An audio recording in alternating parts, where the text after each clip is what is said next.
What's up, guys? So this week I was kind of straightening up around the game room a little bit, and I found my box of video ideas that I had set in a corner and kind of forgotten about for a little while. When I looked inside of it, I found something that I've been sitting on for over a year that I meant to make a video about a long time ago. So I thought, what better time to do it than now? So today we're going to be going back to good old Hyperkin, and we're going to talk about the NES controller that they made, the Cadet. So the desk is a little indisposed right now.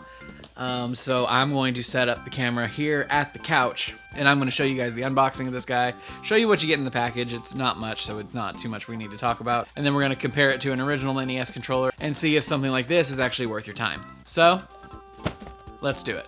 Okay.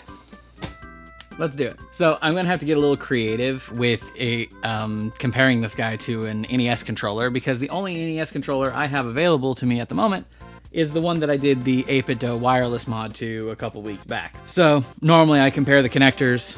So I have an NES zapper here that I can use to compare the connector to it. But we'll get to that in a minute. First things first, we need to actually get this guy open. Get you your little Hyperkin information and a sticker, and you have the controller itself. Now, I do like whenever companies will wrap their controllers like this in a plastic like bubble almost. It gives it full protection and it keeps it from sliding about. And so that just slides right off.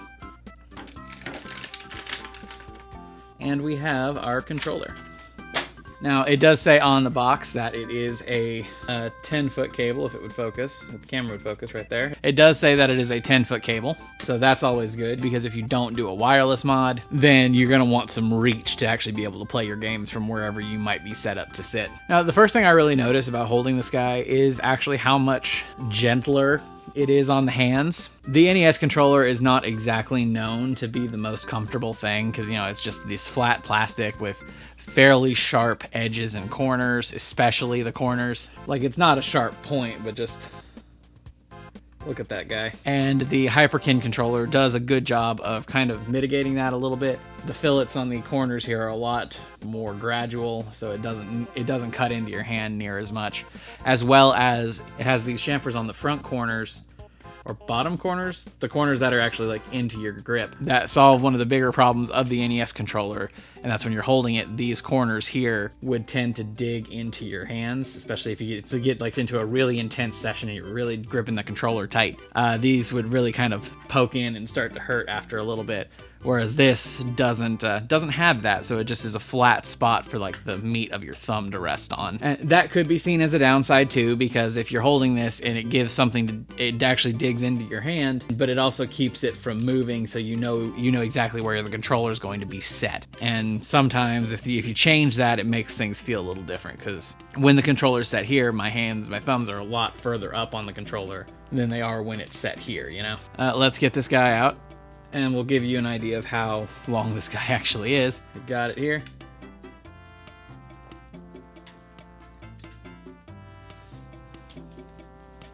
There just is a lot of cable here. I will say the cable doesn't feel bad, but it does feel worse than the original NES cable does. That's a product of these old cables. You know, things were just made a bit more robust back when these were first made. While it is only slightly thinner than this one, it just feels, the best way I can describe it is worse. Like, it's not that it's bad, it just feels worse than the original cable does. The plug design itself is, you know, it better be pretty exact to the same, because it kind of has to be. The body of the plug itself, it does feel very strong, so it doesn't feel like you're gonna be potentially breaking this guy, pulling it in and putting it out of your system, because you did have to put a good little bit of force into it to actually get the controller plug to set into it and to pull it out. So, but this does feel like it shouldn't have any issue coming apart or not holding up to that kind of force that you have to put on it. An interesting thing to note, though, is just how different the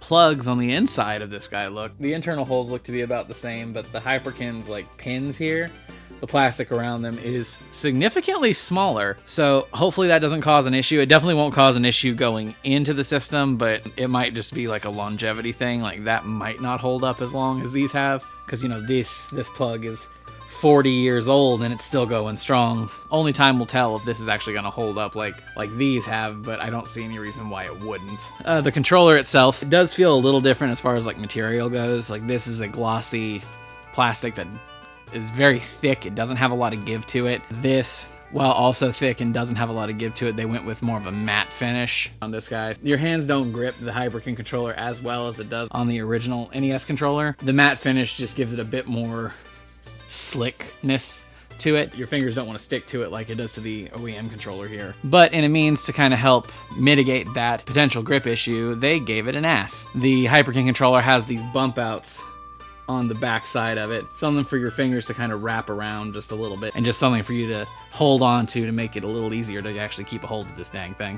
As far as dimensions of the actual controller compared to the OEM, they are pretty well similar.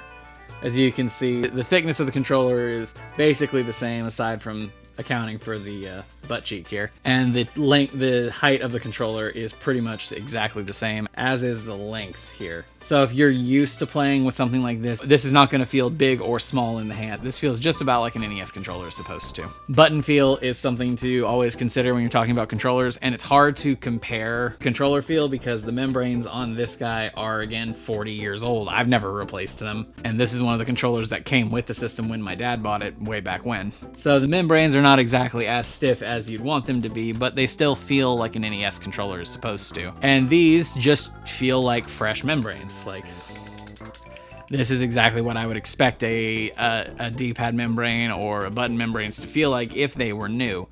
And I'm not sure the best way to show this, so I'm just going to do it the best I can. If you can see here, these buttons are in basically the same position as the OEM NES controller. But it wouldn't be a controller review without talking about without doing a little sound test, so let's do exactly that right now. We'll start with the OEM and then we'll give you the Hyperkin one.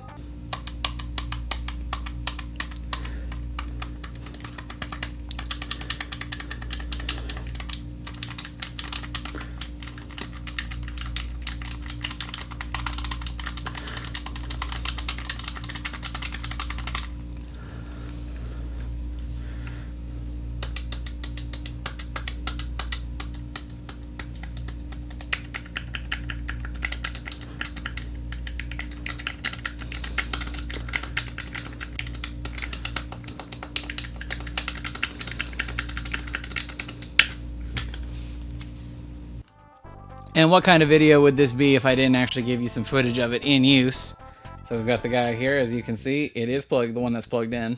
I'm going to ask you that you please excuse the fact that the television is in the closet. I'm working on some ideas for the game room, and I just needed it out of the way. And it might live in there, who knows? But we'll figure that out as time goes on. Its responsiveness feels really good.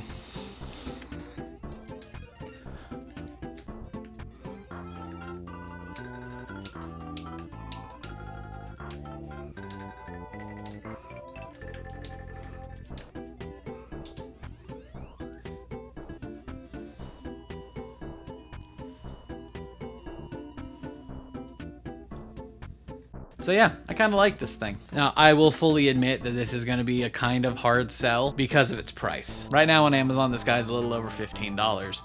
That doesn't sound too bad, but in looking on eBay, you can get an OEM NES controller for as low as $11 with shipping. Now, granted, those are going to be probably on the worse end of OEM NES controllers. So the membranes are going to be shoddy. There might be button misfires or something like that. So you don't know until you actually get your hands on it. Whereas you can go and buy something like this on Amazon for $15 and you know you're getting a new product with a warranty. So if you're not the diehard enthusiast who has to have original hardware in order to enjoy games, this is a pretty good guy, not gonna lie. But I think that's going to be it for me for this one. Thank you guys so much for being here, and I look forward to bringing you even more hardware reviews just like this one as the days go on. So again, thank you guys so much for being here, and I will see you in the next one. Have a good one, y'all.